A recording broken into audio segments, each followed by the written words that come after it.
Okay, welcome back to Facebook Live's fourth class of the Fulfillment Source Code for Adults. Remember the Fulfillment Source Code, it's a class for kids around 10 years old where we use real life skills like the latest in neurology, biology, psychology, nutrition, and genetics.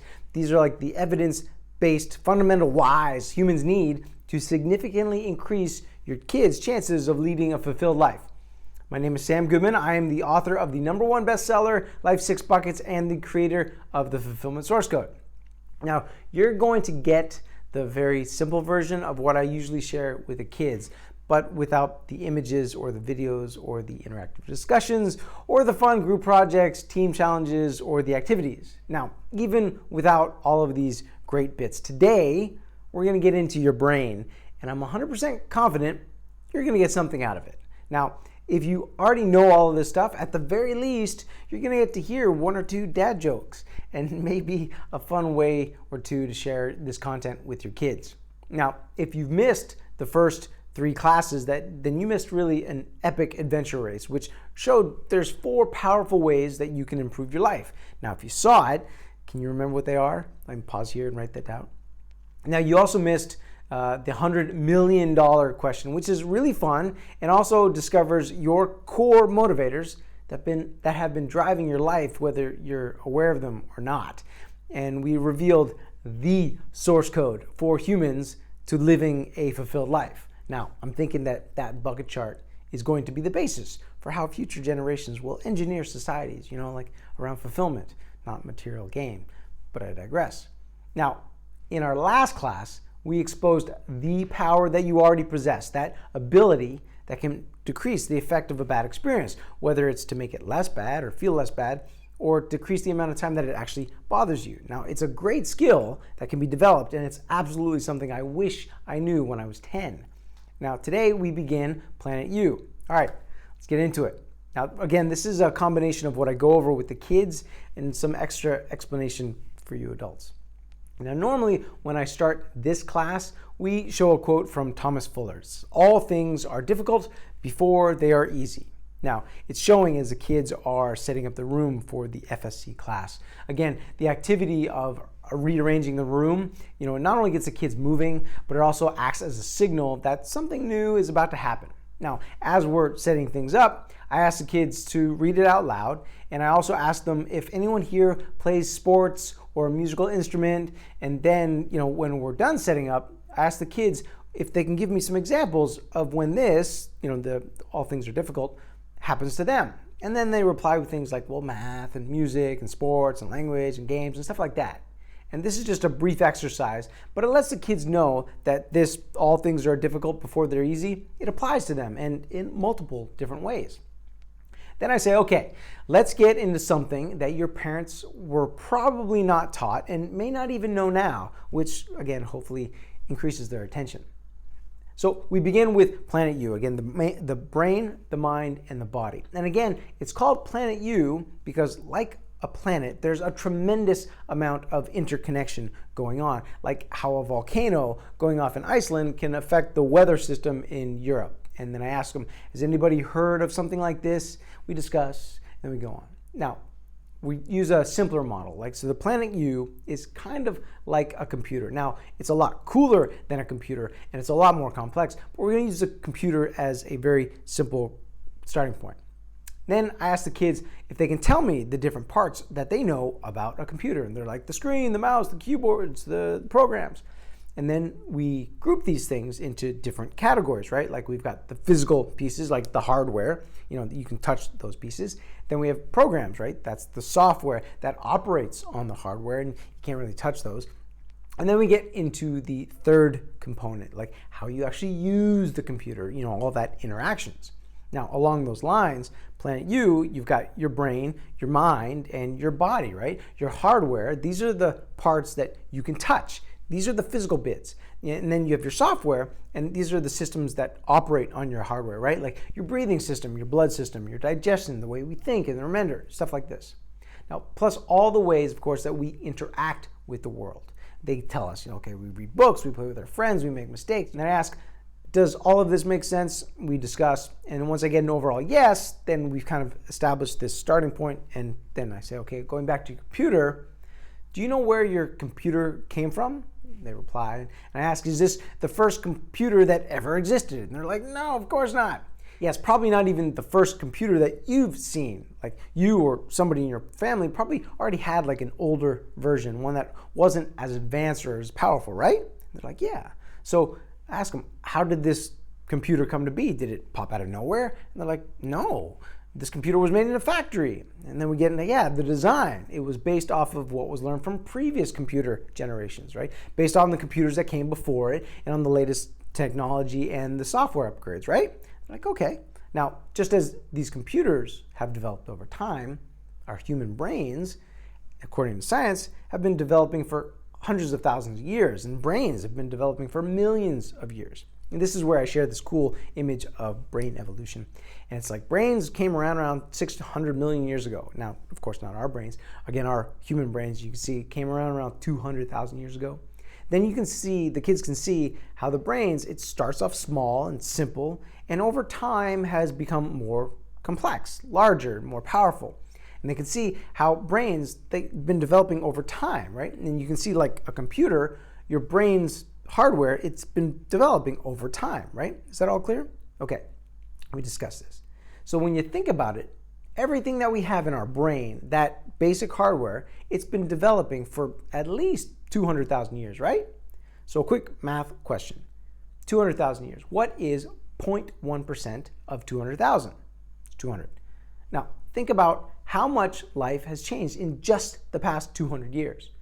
Has there been any computers around 200 years ago? No, that was in like 1936 or 38. How many cars? None. 1886. Phones? None. 1876. Was there electricity? No, that was in 1879. And what about TV? Nothing. 1927.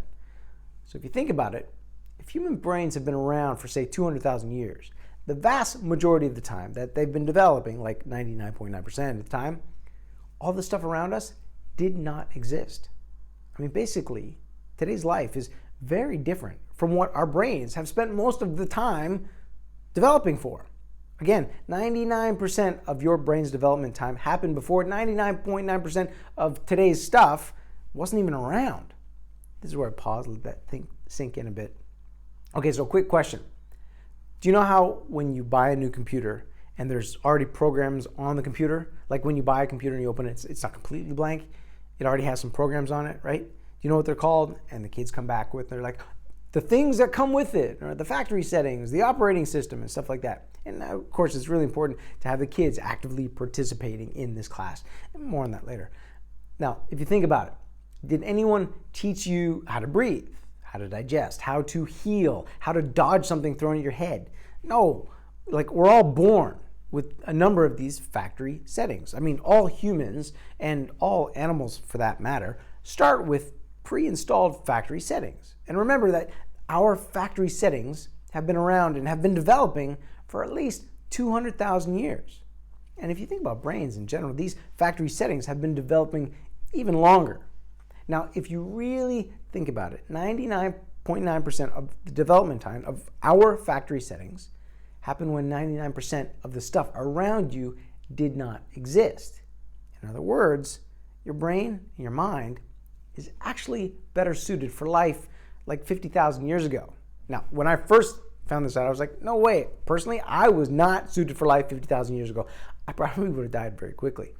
But you think about it, 99% of the brain's development time happened when 99% of everything around us didn't exist. These factory settings for your hardware were not developed for today's world. I know I'm repeating myself, but this blew my mind. Now, what made me realize is that while our brain is amazing, I mean, because it can do many, many things, it also has some limitations, right? I can't stress this enough. Like the number one piece of hardware that you own, your brain, it's both amazing and limited. Amazing what it can do and limited because of how much life has changed in just the past 200 years. This is where I show a GIF of John Cena with his mind blown. So think about it. Can you think of anyone today who understands all aspects of life? No. I mean, I promise you that there's no one alive that understands everything around us. Life has just gotten far too complex. But 50,000 years ago, just think about how much simpler life would have been, right? I mean, think about the pace of life 50,000 years ago, or how different a child's life was from their parents 50,000 years ago. I mean, probably virtually no change at all. I mean, the life of a child 50,000 years ago was probably the exact same as their parents, but not today. I mean, what you have growing up is so different from what your parents grew up with. And I don't mean just the fulfillment source code, I mean everything. And with your kids, it's going to be even more different because of how quickly things are changing. I mean, think about this. The brain that you have, that we all have, is better suited for a lifestyle and an environment that's so much simpler than what we have today. Now, this is where the kids break into groups and discuss what was life like 50,000 years ago, right? So go ahead and think about that, just for a moment. Write out all the different things that it would be like, how do they live? What do they eat? What do they do all day? Stuff like this. Now, we will be coming back to how the brain is better suited for life 50,000 years ago.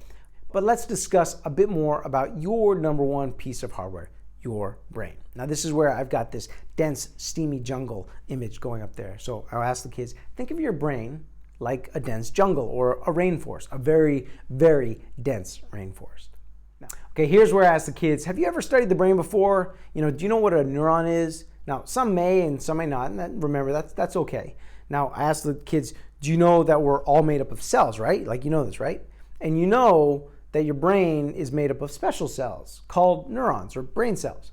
Now, guess how many brain cells or neurons you have in your brain? This is where we play that hot-cold game as they're going back and forth. Now, just to let you know, you've got between about 86 and 90 billion neurons in your brain. I ask the kids, how many zeros in a billion? And the trees in this rainforest, they talk to each other like through their branches. So your brain is like this really dense rainforest. So I call it a rainforest, a brain forest. Get it? Okay, audible groan, I get it. Okay, that's fine. Now, the way that your brain works, you can kind of think of it this way. When you learn something, whether you want to or not, you're creating a pathway through your brain forest. Now think about this. How easy would it be to create a path through a jungle? It would be tough, right? I mean, it's going to be really difficult. You got to cut your way through the path. It requires, cutting through the vines and the stuff, right? I mean, think about as you're learning something for the first time. It's not easy. But what about that person right behind you? For them, it's just a little bit easier, right? So it's like traveling on a pathway through the grass. And I ask kids, who here has traveled on a path through the grass? They raise their hands. Like the more you travel on that path, the clearer that pathway becomes, right? Yeah. So the pathway becomes easier the more it's traveled. And this is very much how your brain works. When you learn something for the first time, you're creating that initial path. And yes, it's hard. And then every time you repeat it, you're slowly making that pathway easier to travel. Now, sometimes you're working on something, like something in math, and you just don't quite get it. And then after a few difficult repetitions, you create a clearer path, and suddenly you get it. You can see the path. Now, this is where we show a series of images of a pathway through a jungle that slowly becomes wider and easier and clearer and again, easier to travel. Now, as you probably already realized, there are some pathways that come pre-installed that are automatic, like breathing and swallowing and digesting, right? The kids are like, yeah, okay. Now, quick question, what would happen to a pathway in a jungle if you stopped using that path? It grows back in, right? Okay, and that again is how your brain works. So I ask the kid, raise your hand if you've ever heard the saying, use it or lose it. Okay, now has anyone ever started to learn an instrument and then stopped it for a while? And then when you pick it back up, are you as good as you were before? And the kids are like, no, I wasn't. I'm like, right. Okay, now that said, the ability to clear that pathway isn't quite as difficult as starting from scratch.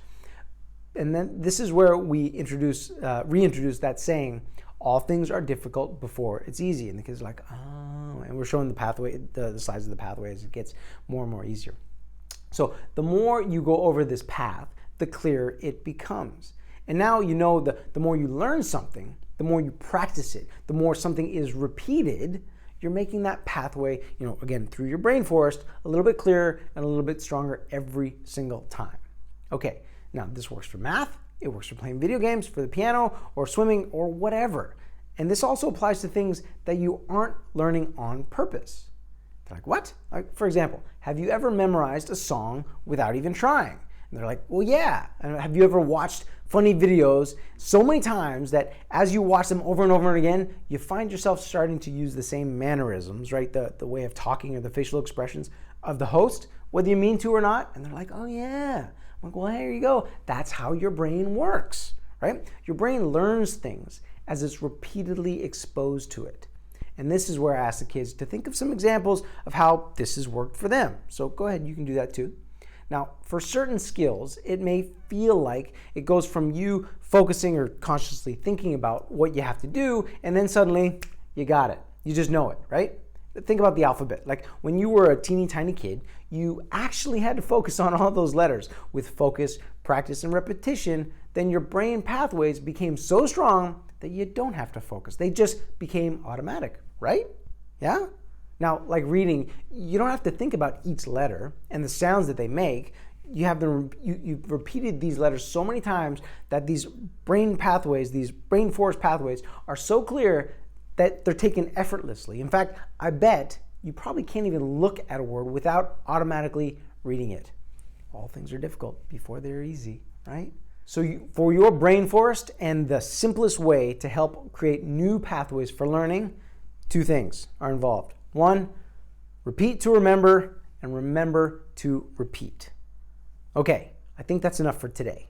Now, we'll continue with the brain next, and we will build upon learning on how your brain is better suited for life 50,000 years ago and how much this affects you, whether you realize it or not. Now, please feel free to use the brain forest imagery with your kids. That's my gift to you.